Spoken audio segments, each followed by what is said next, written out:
जेके education में आपका स्वागत है। मित्र, आज की क्लास हमारी है हिंदी की है। हिंदी के अंतर्गत हम पढ़ाएंगे हिंदी व्याकरण। क्या है? हिंदी व्याकरण। आज से इस चैनल पे पर डे आपको मिलेगी हिंदी की क्लासेस, जिसमें से पूरा सिलेबस आपको पढ़ाया जाएगा और जैसे जो चैप्टर खत्म होगा, चैप्टर खत्म होने के बाद आपको प्रशिक्षण कराया जाएगा। कम से कम 50 क्वेश्चन आएंगे एक चैप्टर से। जैसे हम पढ़ा रहे हैं, आज चर्चा करेंगे वर्णमाला पे, तो वर्णमाला से आपको जैसे चैप्टर खत्म होगा वर्णमाला का, जस्ट इसके बाद आपको 50 क्वेश्चन के ऊपर ही रहेंगे प्रशिक्षण में। ठीक है, आइए देखते हैं वर्णमाला क्या है। ठीक है, अब वर्णमाला पढ़ने से पहले ये जानिए कि वर्ण है क्या। जब बच्चा कोई जन्म लेता है, जन्म लेने के बाद उसके मुंह से आवाज निकलती है। बच्चा ही नहीं, कोई जीव जंतु हो गया, कोई एनिमल, कोई पशु भी होगा, उसके मुंह से जब आवाज़ निकलती है, वह आवाज़ को किसी सिंबल, किसी आकृति में हम कैसे सेट कर सकते हैं। तो उस समय सेट किया गया था कि वर्णमाला के रूप में जो लैंग्वेज बनाई गई थी। इसीलिए कहा जाता है कि भाषा की सबसे छोटी इकाई या लघुतम इकाई या न्यूनतम इकाई ध्वनि कहते हैं। क्यों कहते हैं? क्योंकि ध्वनि, पहले हम क्या बोल रहे हैं, आ आ आ, जैसे आ ही मेरा निकला, अब इसको आ को हम किसी सिंबल में, किसी आकृति में चेंज करते हैं। जब किसी सिंबल में चेंज करेंगे तो वह उस सिंबल में, उस आकृति के थ्रू हम किसी व्यक्ति को दे सकते हैं, या वह व्यक्ति उस कंसेप्ट को जो हमें देगा तो उसको हम समझ सकते हैं कि क्या लिखा हुआ है। इसीलिए जो है हम कंसेप्ट को, अपने वर्ड को किसी लैंग्वेज के रूप में, किसी भाषा के रूप में, एक सिंबल के रूप में प्रतीत करते हैं।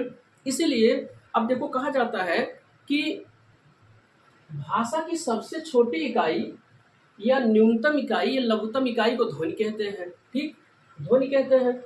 ध्वनियों को ही वर्णमाला कहते हैं। जो ध्वनि निकल रही है, ध्वनियों की वर्णमाला कहते हैं। वर्णों को ही स्वनिम कहते हैं। स्वनिम क्योंकि स्वरों से निकल रही है, वर्णों को ही स्वनिम कहते हैं। इसके बाद कहा गया है वर्णों के भेद। हिंदी वर्णमाला में कुल कितने प्रकार होते हैं? 3 प्रकार होते हैं। सबसे पहले हमारा कौन सा है? पहला हमारा स्वर है, दूसरा क्या है, व्यंजन है, तीसरा क्या, अयोगवाय है। ठीक है, अब हम जानते हैं वर्णमाला कहते किसे हैं। वर्णों के व्यवस्थित समूह या व्यवस्थित क्रम को ही वर्णमाला कहते हैं। क्यों? जैसे मान लीजिए हमने लिखा क ल म, क्या लिखा, कलम। अब यह हमने कुछ भी लिख दिया, ज्ञ ता, लेकिन अब इसको हमको एक व्यवस्थित क्रम में रखना है। व्यवस्थित क्रम जैसे हमने रखा का के बाद हमने रखा ला, अल्लाह के बाद हमने क्या रखा, म। अब इसका हमने व्यवस्थित समूह कर दिया। व्यवस्थित समूह करने के बाद एक हमको वर्ड आया, एक सार्थक शब्द आया, जिसे हम कहते हैं कलम। क्लियर हुआ? अब उसकी बात, इसीलिए कहा गया है व्यवस्थित समूह को ही वर्णमाला कहते हैं। फिर अगला देखिए, कह रहा है कि हिंदी वर्णमाला में वर्णों का निर्धारण 2 प्रकार से होता है। मतलब यहाँ तक क्लियर हो गया, वर्ड कैसे निकला, जो हमारी साउंड है, स्विंग है, उससे वर्ड निकला। लेकिन अब हिंदी वर्णमाला में जो है वर्णों का निर्धारण 2 प्रकार से होता है। किस पे? एक होता है बोलने के आधार पर और एक होता है लिखने के आधार पर। ठीक, किस पे? एक होता है बोलने के आधार पे, एक लिखने के आधार पे। स्वाभाविक चीज है, स्वनिम है, आवाज निकल रही है, तो कुछ चीजें ऐसी होती हैं जो केवल हम बोल सकते हैं, लिख नहीं सकते। कोई कंसेप्ट होते हैं, क्योंकि साउंड है, सब साउंड को लिख पाना संभव नहीं है और सब साउंड को बोल पाना भी संभव नहीं है। इसीलिए कहा गया है कि हिंदी वर्णमाला में वर्णों का निर्धारण 2 प्रकार से होता है। पहला है बोलने के आधार पर, दूसरा है लिखने के आधार पर। ठीक, अब हम देखते हैं कि हिंदी वर्णमाला में, किसमें, हिंदी वर्णमाला में वर्णों की कुल संख्या कितनी होती है? हिंदी वर्णमाला में वर्णों की कुल संख्या कितनी होती है? 2 होती है। किसके? एक होता है लिखने के आधार पर, एक होता है बोलने के आधार पे या उच्चारण के आधार पर। अब आप देख सकते हैं लिखने के आधार पे कितने हैं? 52 है। क्या है? लिखने के आधार पे 52 है।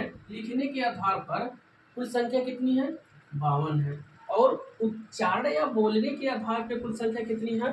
44, यानी कि 44 है। अब हम देखते हैं अब हम देखते हैं कि बावन संख्या है कौन कौन।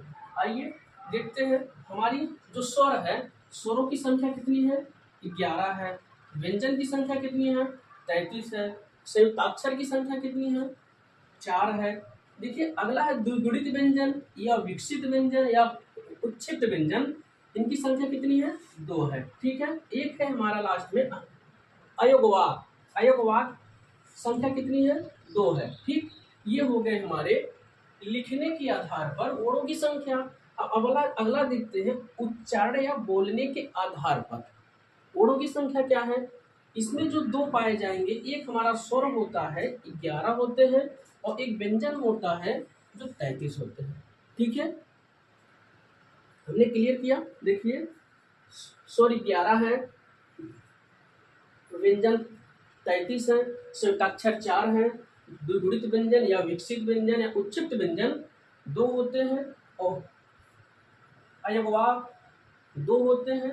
इसके बाद उच्चारण या बोलने के आधार पर स्वर 11 होते हैं और व्यंजन 33 होते हैं।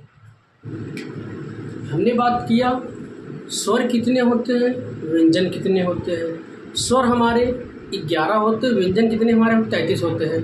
अब जानते हैं स्वर क्या है। आइए देखते हैं। स्वर जिन वर्णों का उच्चारण हम स्वतंत्र रूप से करते हैं। क्या है? जिन वर्णों का उच्चारण हम स्वतंत्र रूप से करते हैं उसे हम स्वर कहते हैं। अर्थात हम कह सकते हैं कि जिन वर्णों का उच्चारण करने के लिए किसी अन्य वर्ण यानी कि व्यंजन वर्ण किसी अन्य वर्ण की आवश्यकता नहीं पड़ती है। याद रखिएगा, नहीं पड़ती है, नहीं पे देखिएगा विशेष रूप से नहीं पड़ती है, उन्हें हम स्वर कहते हैं। मतलब स्वर जो है स्वतंत्र होता है, उसे किसी व्यंजन वर्ण की आवश्यकता नहीं पड़ती है, उसे हम स्वर कहते हैं। ठीक, अब देखते हैं कि स्वर के भेद। क्या देखते हैं? स्वर के भेद देखते हैं, जिसमें से स्वर के भेद पहला देखते हैं हम जिह्वा के आधार पर स्वर के भेद। किसके आधार पे? जिह्वा के आधार पर स्वर के भेद, जिसमें है जिह्वा के आधार पर स्वर का भेद कितने होते हैं? 3 होते हैं। कितने होते हैं? 3 होते हैं। पहला हमारा है अग्र स्वर, दूसरा है मध्य स्वर, तीसरा है पार्श्व स्वर। अग्र स्वर में आता है ई और ए और मध्य स्वर में केवल आ आता है। क्या आता है? केवल आ आता है। और पार्श्व स्वर में आ उ औ री आता है। ठीक है। अब छोटा सा अग्र स्वर का एक ट्रिक है। आप देखिए, जैसे है प्रिय बैठी आगे। क्या है? प्रिय बैठी आगे। इसमें देखो प्रिय पे छोटी की मात्रा है, ये देखिए छोटा ही है। यहाँ पे एक ही मात्रा है, देखो ये है। फिर बैठी, पे देखो बैठी पे कौन सी मात्रा है? ये मात्रा है। ये जब इसको हम मात्रा के रूप में लिखते हैं, इसको लिखते हैं, देखो क्या है? ये दिखाई दे रहा है आपको। ठा पे बड़ी की मात्रा है, ये देखो बड़ी की मात्रा है। इसके बाद प्रिय बैठी, दोनों को मात्राएं आपको दिखाई दी, 1 2 3 4, यानी कि ये 4 किसके हैं? अग्र स्वर के हैं। इसलिए देखिए अग्र स्वर में कितने हैं? 4 हैं। मध्य स्वर में 1 है और पार्श्व स्वर में शेष स्वर है। ठीक है। अगला है